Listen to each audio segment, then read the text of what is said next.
நல்லா வதங்கிடுச்சு. இந்த ஸ்டேஜில் ஒரு 3 முட்டையை சேர்த்துக்கலாம். முட்டை உடச்சி ஊற்றின உடனே கலக்கக்கூடாது. எப்பயுமே ஒரு 2 நிமிஷம் அப்படியே விட்டுடணும்.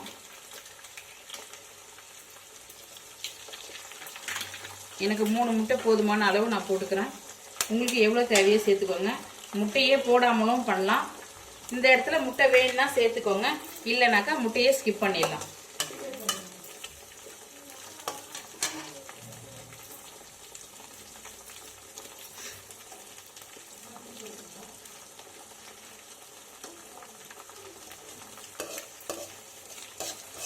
இப்போ லேசாக கலரி கொடுத்துக்கலாம்.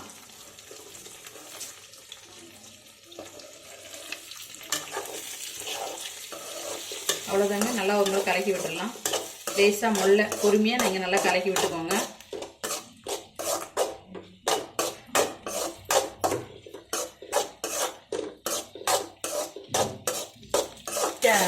நம்ம உடச்சி ஊற்றுனா முட்டை நல்லா ஃப்ரை ஆகிடுச்சு.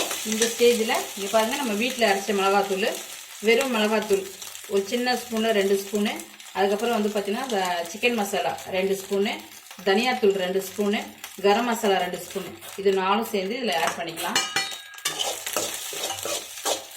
நல்லா ஒரு முறை கலக்கி விட்டுக்கலாம். சிம்மில் நீங்கள் மசாலா போடும்போது கொஞ்சம் அடுப்பு வந்து சிம் பண்ணிடுங்க. ஏன்னா அப்போ தான் நம்ம போடுற மசாலாலாம் வந்து வதங்காது, கருகி போயிடும்.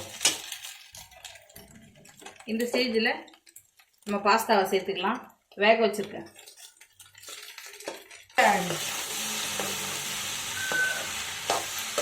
பாருங்க, நம்ம எல்லாமே போட்டு வச்சு நல்லா ஒரு முறை நல்லா கலக்கி விட்டுக்கலாம். பாருங்க, உங்களுக்கு ஜூஸியாக வேணும்னா ஜூஸியாக வச்சுக்கலாம். நல்லா ட்ரையாக தான் விரும்பி சாப்பிடுவாங்கன்னா நீங்கள் அந்தளவுக்கு ட்ரை பண்ணிக்கலாம். நான் வந்து வேறு எந்த மசாலாவும் சேர்க்க மாட்டேன்.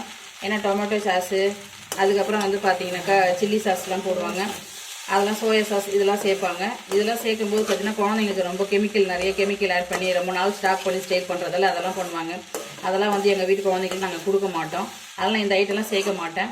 நம்ம வீட்டில் சாதாரணமாக பண்ணுற இந்த மெத்தடில் தான் நான் பண்ணுவேன்.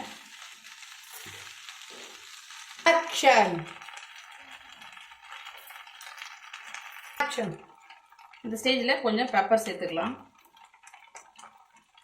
குழந்தைங்களுக்கு சளியெல்லாம் பிடிச்சிருந்ததுங்க பெப்பர் சேர்த்துக்கும்போது ரொம்ப உடம்புக்கு ரொம்ப நல்லது. இது வேணும்னா நீங்கள் சேர்த்துக்கலாம். அவ்வளோதாங்க.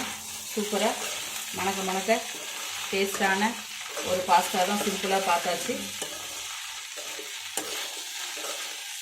இந்த டிஷ் உங்களுக்கு பிடிச்சிருந்துச்சுன்னா மறக்காமல் லைக் பண்ணுங்கள், ஷேர் பண்ணுங்கள், சப்ஸ்கிரைப் பண்ணுங்கள். ஓகே, பாய், தேங்க்யூ. ஹலோ, ஹாய் மக்களே, அனைவருக்கும் வணக்கம். இன்றைக்கி சூப்பரான ஒரு பாஸ்தா தான் நம்ம பண்ண போகிறோம். வாங்க எப்படி செய்யறதுன்றதை பார்க்கலாம். எண்ணெய் காஞ்சிருச்சு, சோம்பு போட்டிருக்கேன். அடுத்து பார்த்தீங்கன்னா ஒரு 4 பல்லு பூண்டு ப்ளஸ் வந்து ஒரு இஞ்சி பொடியாக கட் பண்ணி சேர்த்துக்கலாம். கொஞ்சம் நல்லா வதக்கிக்கலாம்.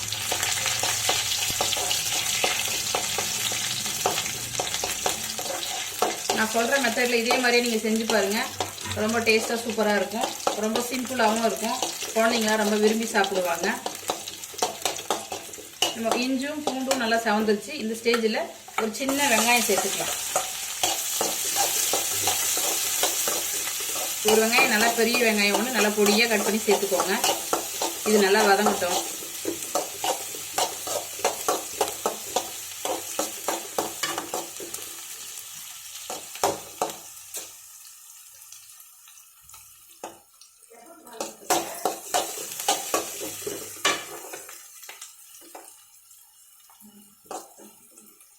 நல்லா வதங்கட்டும் வெங்காயம்.